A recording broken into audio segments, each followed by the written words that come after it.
Colony का वाकया कुछ इस तरह याद आ रहा है कि खैर मैं तो ड्राइव नहीं कर रहा था, जो ड्राइव कर रहा था कसूर तो उसी का था, मेरा तो था ही नहीं।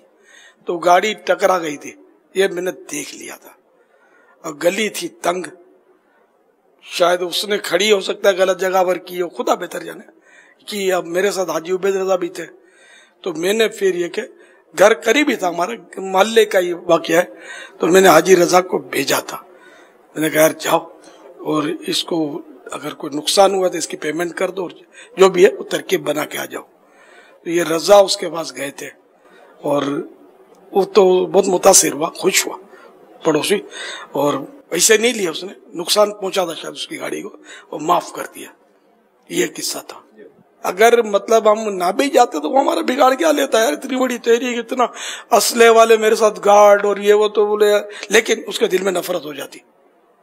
अब बोलता यार ये लोग तो बदमाश लोग हैं यार, खाली वो अल्लाह रसूल का नाम लेकर लोग इकट्ठे कर लेते हैं, हमारी गाड़ी को नुकसान पहुंचा दिया और कुछ नहीं किया। खैर ये सारे तस्वुरात उस वक्त नहीं थे, उस वक्त तस्वुर हुकूकुल अब्द तलफ हुआ था कि यार ये बंदे का हक तलफ हुआ और हमारी गाड़ी लगी। अब ड्राइवर जो भी था बहरहाल, तो मैंने ये तरकीब करी इसकी, खुदा जाने ड्राइवर साथ गया या नहीं गया ये अब मुझे याद नहीं है, अब इसको बहुत साल हो गए। ये हामिद के वाक़े से पहले का है, हम फैज़ान मदीना आ रहे थे, पुराना वाक़या। अल्लाह हमें भी जज्बा नसीब फरमाए।